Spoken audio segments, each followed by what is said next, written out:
What's up, sons? It's Blind with Simon Tech once again. Today we're going to take a look at Tekken 7 on Nvidia and AMD GPUs and try to figure out what settings might be being used by Physx, because I saw it sneaking around there in the game files, so stick around.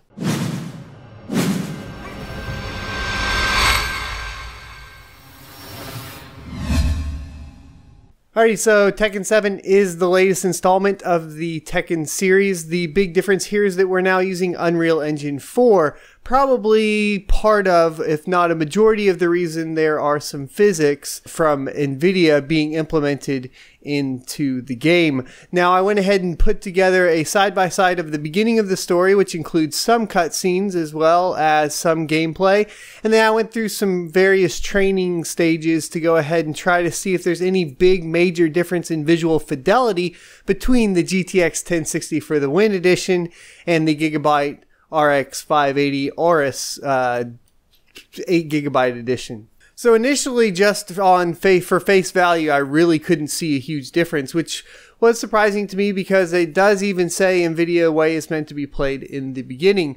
The big note here is that the game is capped at 60 FPS, and both the RX 580 and the GTX 1060 keep it at 60 FPS with settings maxed out to ultra at all times. So as far as performance wise goes, you're not going to see a difference between either one of these cards. It is, however, probably something to mention that you can't unlock the frame rate. Now, this is most likely due to probably some sort of mechanics that are tied to frame rate. Usually is how that happens in fighters, and it keeps it fair when you're having online play, etc., etc. The other thing that it doesn't support is any sort of wide or ultra wide panel support like 21:9, for example. However, there are some hacks to get around that I can try to leave in the description below if you guys are running one of those monitors and want to go ahead and give it a shot. I don't know if performance would be very good on that, or if you would even want to do it in the first place, because it probably just skews the screen. It probably doesn't give a wider view angle or anything like that.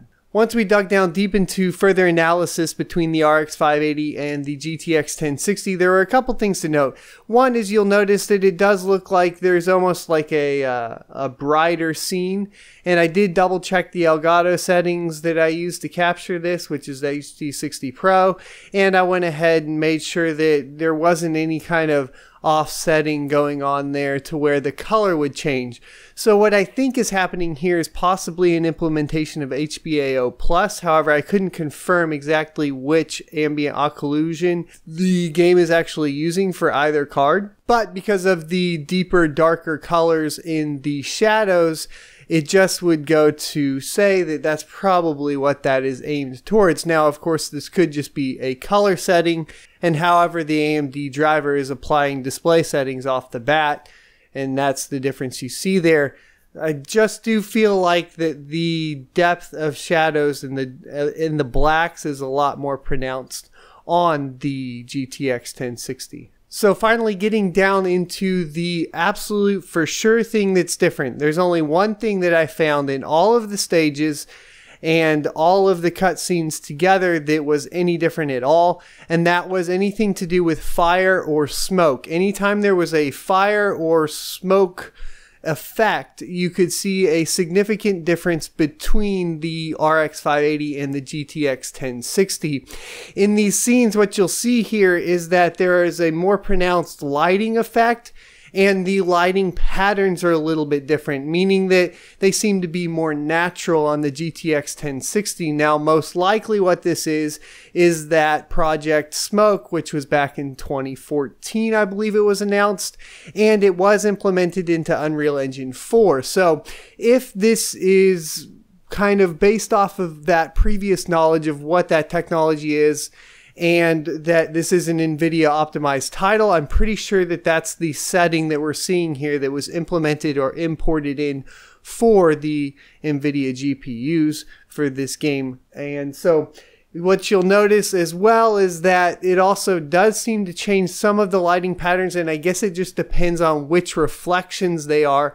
But for example, on the ground here, when you see the lighting hitting the ground, you'll see that it's almost kind of washed out on the RX 580 side, while on the GTX 1060, it seems to kind of spread out a little bit further. So more along the lines of like a particle lighting effect that just seems to be a little bit more pronounced with the GTX 1060. The rest of the lighting effects on the ground, you'll notice like any of the bloom effects on the lighting don't seem to be any different between either card. And like I said, the performance is the same. So as far as like, is it better on the GTX 1060 than the RX 580? I mean, I think I can safely say yes, it is a better visual experience, but by how much is very negligible in my opinion. For the most part, when you're playing, you're not going to see anything. There are a couple effects when you are finishing or hitting where the lines or the circles, I guess the hit cues do seem to have a little bit more definition when you're playing on the GTX 1060, but nothing significant. Overall, the game is wonderfully optimized, and I do recommend picking it up if you're a fighter fan. And it's awesome that we get a Tekken on the PC and a pretty damn good port that's running 60 FPS at 1080p, no problem. Now, as far as higher resolutions go, I haven't really messed with it. I do want to sit down and see how far we can take it with both the RX 580 and the GTX 1060 and see if we can maintain a 1440p 60 FPS experience and even try to bump it up to maybe a 4K 60 FPS experience and see which card maybe wins out there. So definitely let me know in the comment section if that's something you're interested in.